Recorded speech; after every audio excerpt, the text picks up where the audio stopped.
right, everybody, welcome to another episode of RF Sports Radio. I am Rodney Fisher, joined by Royce Fisher.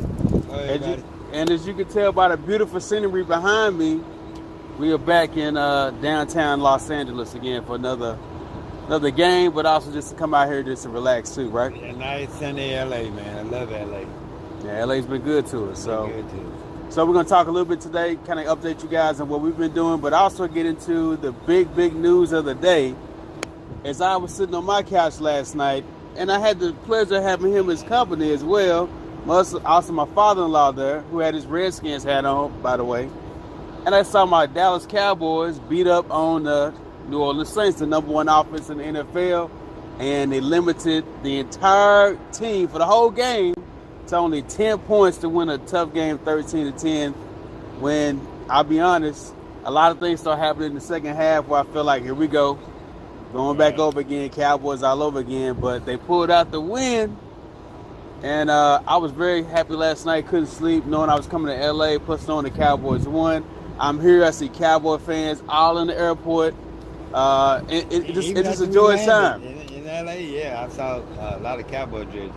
But I think everybody woke up this morning to the shock. I think the whole football nation was really shocked because nobody expected the Cowboys to come out and beat the Saints, and to hold them to 10 points, man, was just overwhelming. I have to give it to the defense. I have never seen a defensive game like I saw last night from any team, let alone the Dallas Cowboys. I'm shocked. Well, to me, they played better than I thought they would play. Oh, yeah. I'm just being real. You know, I'm a Cowboys fan through and through, but I thought losing this game wasn't going to be a big deal. I kind of counted it as a loss already. But their defense has proven to me that they are legit. DeMarcus Lawrence, the Van Der Esch kid is so much better than Sean Lee. No-name defensive backs. No-name defensive, but young guys, you know.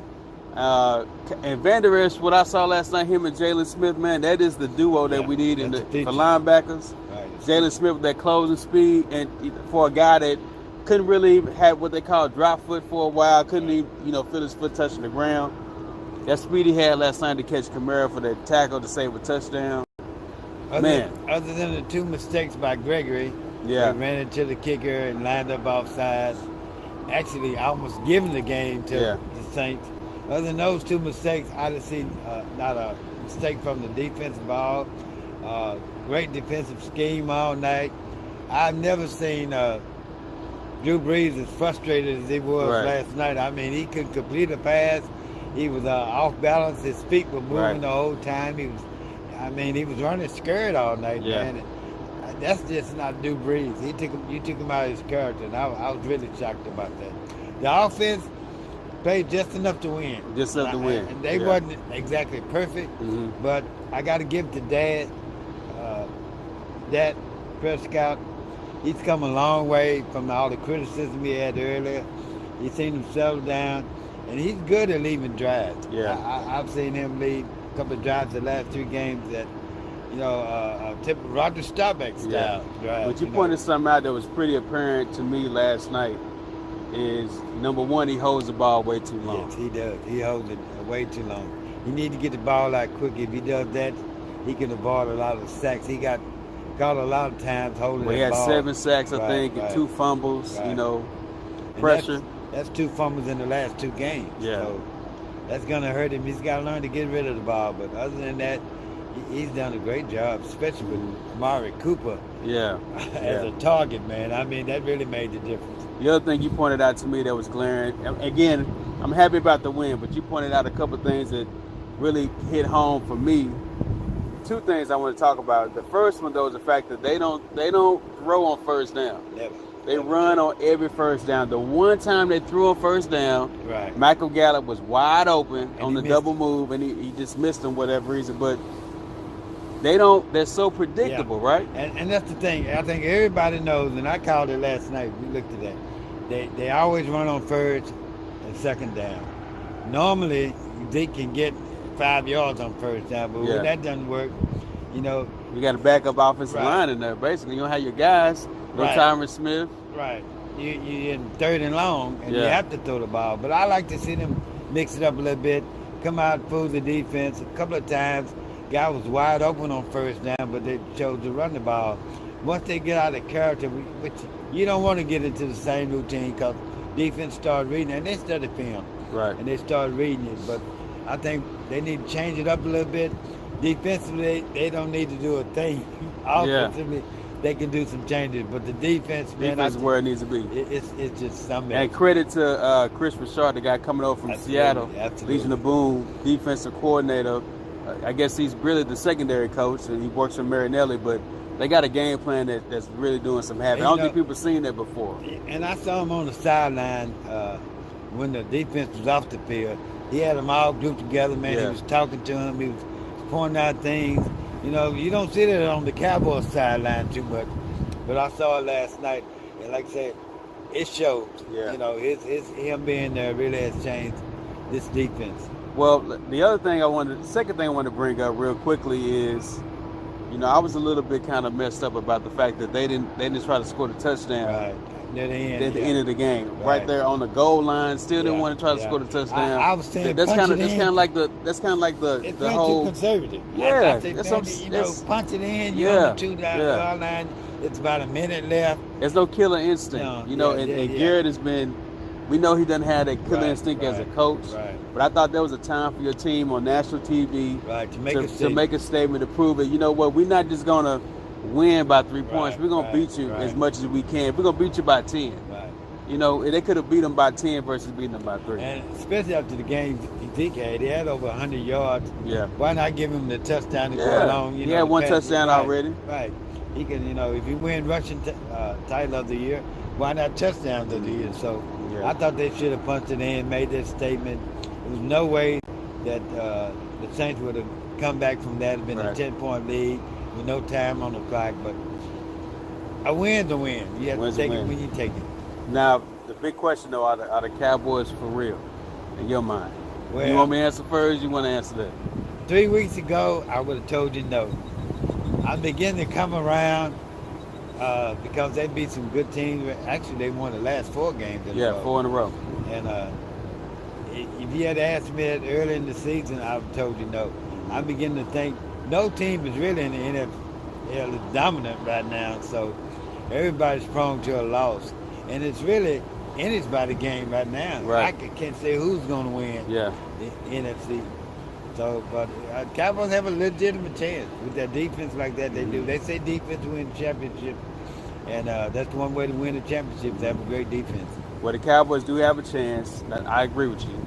Are they for real, though? I'm still, as a Cowboy fan, I would love to gloat, which I will for probably the entire week. Right. But the reality is the defense is good enough, right? I still don't know if the offensive play calling is good enough for us to really win or do any kind of damage in the playoffs. Because again, we had to beat this. We had to beat this team again in the playoffs. The second time in New Orleans this time. We may have to beat the Rams in LA. I mean, I just don't know if the offense is going to be good enough to put up the consistent amount of points, because when they can score, they don't score. Right. I mean, honestly, as a Cowboy fan, I was happy they were up 10-0 in the halftime, but they should have been up 21-0. Well, you have three components of the 4 components you need to have a great offense. Yeah. You have a great running back, you have a great quarterback, great receiving crew, and your offensive line is banged up. If they get healthy and the line you get the line to play as good as the rest of the team, you got the components to make a great team and make a run at the Super Bowl. You got to, like I say, you got a great running back. As long as that doesn't turn the ball over, protect the ball, play like he did the first year he came to the league. They need to take the restraints off of him. Yeah. Let him be more mobile, because he's not a pocket passer. We see that every time he's in the pocket's collapse. You can't count on this makeshift line to protect him. So let him roll him out. You know, do like Flacco, some of these other quarterbacks, have him roll out, roll right. Get some room. Some room to run. Mm-hmm. And he can run. We saw that last night, too. So you got the components to make a great offense. You get the offense to match the intensity of this defense. You may have something. You have something. You really will. Well, we talked about the Cowboys. Let's talk a little bit more about the other Dallas team, okay? I know where I'm going. The reason why we're here. The Mavericks, Royce. Mavericks. Surprisingly. The Mavericks have got wins against some really, really good teams. Absolutely. They beat the Warriors. They beat the Celtics. Golden State. That's what I'm saying. So Houston. They beat Houston, which was an incredible win against Houston. And they were one on point Wednesday. away from beating the Lakers the last time we were here. Free throws. That was it. Western LeBron with 2 made free a throws at the bench. mistake. Sure did. And in the game, sent LeBron to the line. Other than that, the Mavericks would have won that game. Mm-hmm. And tonight, I kind of have a feeling that they're gonna. I think so too. Tonight. I think so really too. do. But the question remains, though, for what you've seen, is this team for real? That's the question. They're on the way. They're young. They got Luka. They got DeAndre. Who is going to be the rookie of the year? Yes, and Harrison Barnes is healthy. J.J. Barrett is playing out of his mind, and Devin Harris. I call them dynamic duo, and they know Carlisle's system, and they play right into it. But that second unit of the Mavs is so good. They got the best bench in the NBA. Led by J.J. Barrett, right? J.J. Barrett. I always said he's the best player on the Mavs. Yeah. And they don't have Dirk back yet. So when they get Dirk back, that's another guy you got to guard. That's another guy you got to trail coming up the floor. They can knock down threes. And we know what Dirk can do. We've seen what he can do. And once they get Dirk back, I think they're going to be a complete team. They have surprised me 100%.